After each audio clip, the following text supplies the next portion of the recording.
He is just so obsessed with filmmaking that he can't help but only do it all the time. And I think that's what makes him who he is.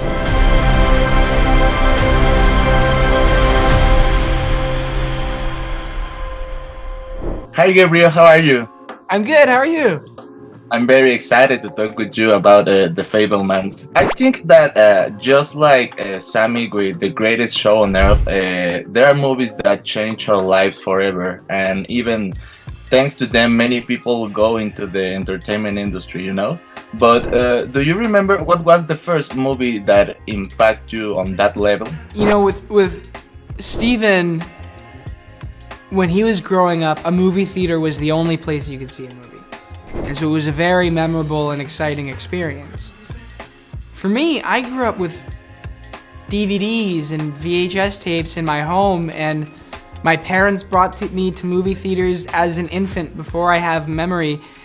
And so I don't know, but the experience that made me fall in love with acting, going to theater camps as a child and doing plays with other kids, and the social experience and playing pretend and being on stage, that was I think the moment for me as an actor. What kind of movie are we gonna make?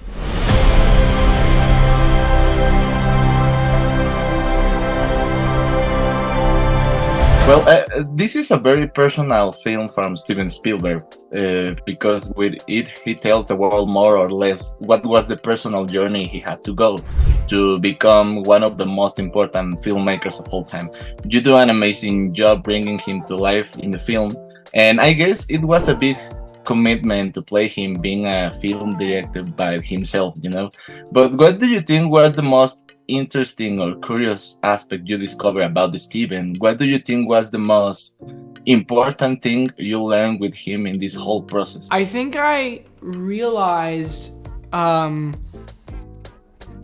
his work ethic in a way that I hadn't been exposed to before, because there's this preconception that any large movie, a part of a studio, is made by men in round tables, in suits, thinking like, how do we make money? And but that's not the case at all.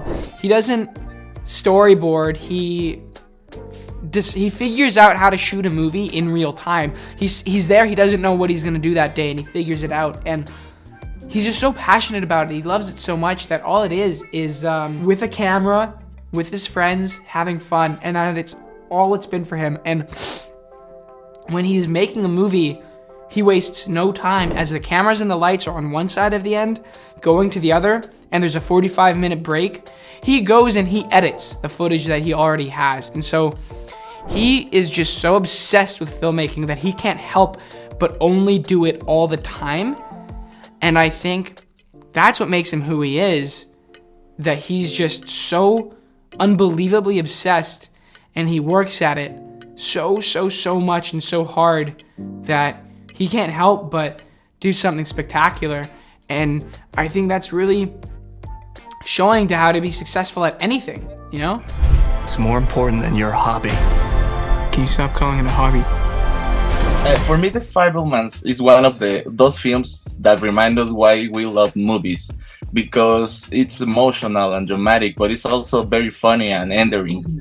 And I think cinema, despite what bored or many people say, is something that is very useful to the world, because they show us stories that sometimes we don't know. It helps us understand the historical and social moment in which the films are released, and for some it's an escape from reality and even a way of life. So how do you feel about this kind of comments that maybe have no idea of the power that this art has? I think you articulated much better than I could. I mean, it's like explaining to a blind person what a rainbow is, you know. You just have to experience it. Like, yeah, I don't know, you know, it's all I've ever wanted to do, and it's something I really, really love. And well, that's it. Thank you so much for your time. Congratulations for the movie. Take care. Thank you very much. You do what your heart says you have to, because you don't know